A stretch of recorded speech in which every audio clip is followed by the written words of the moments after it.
ये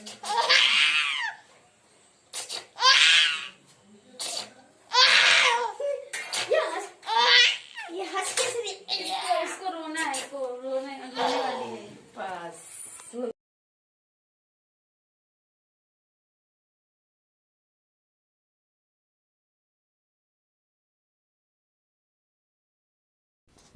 hello everyone, कैसे हो आप सब। आई होप कि आप सब ठीक होंगे। और मैं अभी इस वक्त बैठी हुई थी बाहर, तो मैं देख रही थी इस गड्ढे में थोड़ा सा किसी चीज़ के बीज बोए हुए थे मेरे किट्टू ने। और मैं देख रही थी ये गिलहरी बार बार आके उन बीज को खोद खोद के मतलब खाई जा रही थी। अगर आप बाहर बैठे हुए हैं तो इस तरीके की अगर कोई पक्षी है या गिलहरी वगैरह कोई मतलब जानवर वगैरह अगर है और इस तरीके की मतलब वो खा रहा होता है तो दिखने में ये चीज़ें काफ़ी अच्छी लगती हैं। आप लोगों को इन छोटी छोटी से जानवरों को देखना कैसा लगता है, प्लीज़ ज़रूर बताइए। और अब यहाँ पे देखिए पड़े हुए हैं कुछ छिलके आम के, कच्चे आम के छिलके। तो ये आम हवा से गिरे हुए थे, तो ये बाग से आए थे भी, इनके कोई दे के गया था और इन्हें मम्मी ने छिलके धूप में सुखा दिया है, उन्हीं के छिलके हैं। तो अभी घर के काम हो चुके थे सारे ख़त्म, टाइम हो रहा था दोपहर के करीब बज रहे थे 12 से 12:30 के करीब टाइम हो रहा था। और ये हस्बैंड हमारे ना इन्हें घर की, क्योंकि मेरे देवर की शादी हो चुकी है तो अभी ये घर के अंदर बहुत ही कम जाते हैं क्योंकि ये जेठ बन चुके हैं। तो हमारे यहाँ पे जेठ वगैरह थोड़ा, अगर छोटे भाई की अगर वाइफ घर में है तो थोड़ा कम जाते हैं। तो और इन्हें घर के अंदर अच्छा भी नहीं लगता है, ये यहाँ पे लेटे रहते हैं। और अभी हम लोग टाइम हो रहा है करीब बज रहा है 4 और हम लोग निकल लिए हैं अपने मायके के लिए, क्योंकि मेरे पापा का जब से हम लोग दिल्ली से आए थे तब से कई बार फ़ोन आ चुका था, 2-3 बार, क्योंकि मेरे भतीजे का है मुंडन और क्योंकि उसकी तीसरी लग चुकी है, आगे फिर कोई डेट भी नहीं मिल रही है और उसका मुंडन करना भी बहुत ज़्यादा ज़रूरी हो रहा है, बहुत ज़्यादा ज़रूरी है। तो बस यही डिस्कस करने के लिए पापा ने हमें बुलाया था कि कैसे क्या करें, क्योंकि हमारे यहाँ पे तो जब मुंडन होता है ना तो काफ़ी दावत मतलब पार्टी वगैरह होती है, अच्छे से फंक्शन होते हैं, सारे मेहमान बुलाए जाते हैं और दावत वगैरह होती है। तो इस बार तो कोरोना की वजह से कुछ ज़्यादा कुछ हो नहीं पाएगा, तो वही पापा पूछ रहे थे किस किस को बुलाएं, क्या करें, कैसे क्या करना। तो काफ़ी सारी बातें करनी थी पापा को, और दुकानें वगैरह भी नहीं खुल रही हैं तो कैसे क्या करना है, यही सारी बातें करनी थी। तो मैं जा रही थी अपने मायके, और यकीन मानिए मेरे मायके ससुराल से मायके का जो रास्ता है, सिर्फ अगर आप बाइक से जा रहे हैं तो ज़्यादा से ज़्यादा आप 5 मिनट का भी टाइम नहीं लगता है, दोनों ही मेरे काफ़ी पास पास में हैं। तो भी मैंने सोचा थोड़ी सी क्लिप बना लेते हैं। और इस बार हम जब से आए थे दिल्ली से तब से एक बार भी नहीं गए हुए थे मायके।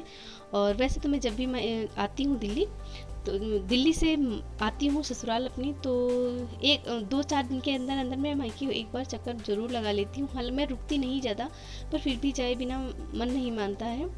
तो आप लोगों को मायके जाने के टाइम पे कैसी खुशी होती है, क्या कैसा फील करते हैं आप लोग, ज़रूर बताइए। मुझे तो मतलब इतनी जल्दी होती है कि मैं क्या बताऊँ। भले ही कई साल हो चुके शादी के, लेकिन फिर भी मायके जाने का थोड़ा सा मतलब खुशी अलग होती है। और भी मैं मायके पहुंच चुकी थी और यहाँ पे हम बातें कर रहे हैं हमारे भाई से। ये मेरा हमसे छोटा, हम चारों ही बहनों में भाई, तीनों ही भाई मेरे सबसे छोटे हैं। और ये बैठे हुए थे सामने, और भाई ये लोग आपस में काफ़ी बातें कर रहे थे। ये मेरा है दूसरे नंबर का भाई, जो कि बड़े भाई से बड़ा लगता है।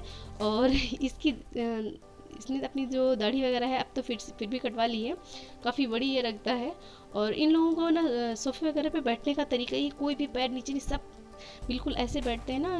ये सब आपस में मजाक वगैरह करते जा रहे थे, काफ़ी सारी बातें करते जा रहे थे। और लॉकडाउन में हुई शादी वगैरह के बारे में इस टाइम पे बातें चल रही थी ज़्यादातर, या लॉकडाउन के टाइम पे जो लोग रोड पे पकड़े जाते हैं, जिनका चालान होता है, तो पुलिस वाले उन्हें कैसे पीटते हैं, इन्हीं सारी बातों चीज़ों के बारे में बात हो रही थी। फिर हमारे पापा आते हैं, पापा जब हम आए थे तो कहीं गए हुए थे, फिर हम लोगों की डिस्कस होती है कि कैसे क्या करना है। तो डिस्कस यही हुआ बताते हैं। अरे बीच में तबीयत हमारी खराब चाय जो कि मेरी भाभी ने बना के मुझे दी थी। और इसके बाद में हम 2 घंटे बाद करीब रुके थे, 2 घंटे के बाद हम वापस आ गए थे।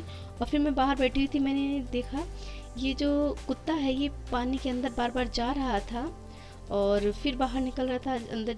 शायद इसे गर्मी काफ़ी ज़्यादा लग रही थी इसलिए ये बार बार। और हाँ, ये फिर मैंने ध्यान से देखा, फिर ये कुत्ता नहीं, ये कुतिया थी, ये मतलब फीमेल थी। और शायद ये बच्चा देने वाली थी, इसलिए इसे और ज़्यादा गर्मी लग रही थी। ये बार बार पानी के अंदर जा रही थी और फिर बाहर आ रही थी। यार अगर देखा जाए तो हम लोगों को भगवान ने इंसान बनाकर कितना बड़ा एहसान किया। हमें गर्मी लगती है तो हम हाथ से पंखा भी कर सकते हैं, पंखा, कूलर, एसी, कितना कुछ हम लोगों के लिए। बेचारे जानवरों के लिए कोई भी नहीं, मतलब इनकी कोई हेल्प नहीं करना चाहता, इन्हें एक रोटी तक कोई नहीं देना चाहता है। तो हम लोग अगर इंसान बनाया है तो हम लोगों को थोड़ा सा इन पर भी रहम करना चाहिए। तो अभी फिर मैं आ चुकी हूँ किचन में, और किचन में आने के बाद में ये मेरा उसके नेक्स्ट डे का व्लॉग है, मतलब सॉरी वीडियो है। तो जिस दिन सतवाही अमावस्या थी उस दिन का व्लॉग है, ये वीडियो है। तो छोटे छोटे से क्लिप थे तो मैंने सारा एक में ही ऐड कर दिया है। और मैं इसे छान रही थी क्योंकि सबको सत्तू खाना था, और मेरे हस्बैंड ने बोला था कि मम्मी के लिए और मेरे लिए सत्तू लेके आओ। तो इसे कहीं पे सत्तुआ बोला जाता है, कहीं सत्तू बोला जाता है, और पता नहीं कहाँ पे इसे खाते हैं, किसे कहाँ पे नहीं खाते। फिलहाल हमारे यहाँ मायके में तो इसे ज़्यादा खाते हैं, पर ससुराल में कोई इतना पसंद नहीं करता। अब तो अमावस्या वाले दिन सत्तू वाली जो अमावस्या होती है उस दिन खा भी लेते हैं। पहले तो उस दिन भी नहीं खाते थे, पर हाँ मेरे मायके में ज़रूर खाया जाता है। ये मतलब ये भी एक फेस्टिवल टाइप में ही होता है। तो अभी मैं वही छान रही थी। इसे सबसे पहले ये बनता है भुने हुए चना से, शायद इसे बिहार में ज़्यादा पसंद किया जाता है खाना। तो भुने हुए चने और जौ को भून के, चने और जौ को भून के और फिर पीस लेते हैं, और इसे फिर खाते हैं। कोई चीनी के साथ में खाता है तो कोई नमक डाल के खाता है। और शायद इस सत्तू को भून के अच्छे से लिट्टी जो बनती है बिहार में, तो जो लोग लिट्टी खाना पसंद करते हैं शायद इस सत्तू को लिट्टी में भी भरा जाता है, फिलिंग के लिए भी इसका यूज़ होता है। तो अभी मैंने सत्तू को छान के 2 कटोरियों में निकाल लिया है, और एक सासू माँ के लिए और एक अपने हस्बैंड के लिए ग्लास में लिया है पानी, और डब्बा है चीनी का। और चीनी मैं इसमें मिलाऊंगी नहीं, ये मैं उन लोगों को दे दूंगी जिसे जितना मीठा खाना है वो अपने आप से मिला लेंगे। कोई पता नहीं कैसे कौन खाएगा। तो अभी मैं ये सामान सारा लेकर के जा रही हूँ बाहर। तो बाहर जाने के लिए मैंने पानी का ग्लास दे दिया है किट्टू को, और नहीं डब्बा चीनी का दे दिया था सॉरी। और ग्लास को मैं साथ ऐसे साइड से ले लूँगी, साइड में दबा करके ले लूँगी, और फिर ये उसी हाथ से मोबाइल पकड़ लूँगी क्योंकि मुझे रिकॉर्डिंग करनी थी। और दोनों ही कटोरियों को मैं एक साथ ऊपर नीचे रख के और फिर लेकर के बाहर जाकर इन लोगों को दे दूँगी। और मुझे ऐसा सत्तू बिल्कुल भी नहीं पसंद है, मीठा वाला मुझे नहीं पसंद। मुझे नमक वाला सत्तू पसंद है, जो पतला सा एक मतलब पीने में जो पतला पतला सा घोल के जो पीते हैं, तो उस टाइप का पसंद है। तो इसके लिए मैं अपने लिए अलग से बनाऊंगी। तो इसके लिए मैंने थोड़ा सा लिया है कच्चा आम, 4 जवा लिए लहसुन के, लाल मिर्च लिए, थोड़ा सा नमक लिया है, और इसे मैं काफ़ी बारीक बारीक से इसकी चटनी बना लूँगी। और इस टाइप का सत्तू खाने में मुझे बहुत ज़्यादा पसंद है, बहुत ज़्यादा पसंद है। तो ये देखिए मैंने ले लिया है, और इसकी मैं काफ़ी महीन महीन से, इसको थोड़ा सा टाइम लगता है। और ये खट्टी तीखी और नमक डाल के, और इसमें बारीक बारीक सा प्याज काट के डालते हैं। तो सच्ची में ये खाने में बहुत ज़्यादा मतलब अच्छी लगती है, बहुत ज़्यादा अच्छी। तो अभी देखिए मैंने ले ली है चटनी, जो मैंने पीसी थी वो डाल ली है। और अभी इसमें हम डालेंगे 2 से 3 चम्मच तक का सत्तू मिला लेंगे, जितना भी आपको खाना है। अगर आप लोग प्लीज़ एक बार खा के देखिए, अगर आप इसे गर्मी में खाते हैं ना, तो जो होता है काफ़ी ठंडा होता है, तो ज़्यादा इसमें लू वगैरह लगने की चांस नहीं रहते, मतलब सही रहता है पेट के लिए। तो अभी मैं एक प्याज कर लेकर के आई हूँ। ये प्याज काफ़ी बड़ा है, तो मैं इसका सिर्फ छीलूँगी, और आधा प्याज ही इसका छील के और इसको बारीक बारीक से काट लूँगी। अच्छा, कितने लोगों ने पिया है ज़रा ये मुझे बताइए, कितने लोगों ने सत्तू खाया है, किस किस के यहाँ पे ये सत्तू खाया जाता है, प्लीज़ मुझे बताइए कमेंट करके। तो प्याज को छीलने के बाद मैंने धो लिया है, धुल के इसके काफ़ी बारीक बारीक सा इसको मैं काट लूँगी।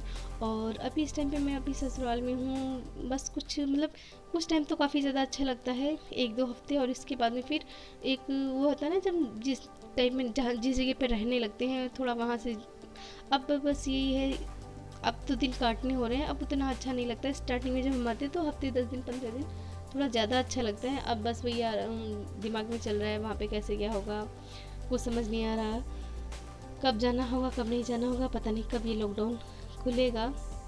लॉकडाउन खुले, कुछ काम स्टार्ट हो तो फिर हम निकल ले अपनी दुनिया में, क्योंकि बस अब क्या बताऊँ मैं। चलिए छोड़िए, इन सारी बातों को छोड़ते हैं और आते हैं अपनी ब्लॉगिंग पे। तो सत्तू मैंने घोल लिया है अच्छे से, और पीने के लिए धीरे। और किट्टू ना, किट्टू मेरा कुछ भी मैं किचन में जाऊँ बस वो फट से पीछे से चेक करने आता है कि मम्मी क्या बना रही है खाने के लिए। और इस जगह पे मैंने प्याज काटा था तो उसको आंसू आने लगे तो मैंने उसे हटा दिया था। तो कि बेटा अभी नहीं, थोड़ी देर में आना। तो ये मेरा सत्तू हो चुका है रेडी पीने के लिए। और अगर आप इसे चम्मच से खाना चाहते हैं तो थोड़ा गाढ़ा बनाइए, वरना थोड़ा सा इसे पतला कर लीजिए तो पीने में आसान रहता है, ग्रीन टी टाइप में। और कैसा किट्टू की और मेरी बेटी की। फिलहाल आज का वीडियो आप लोगों को कैसा लगा प्लीज़ कमेंट करके ज़रूर बताइए। वीडियो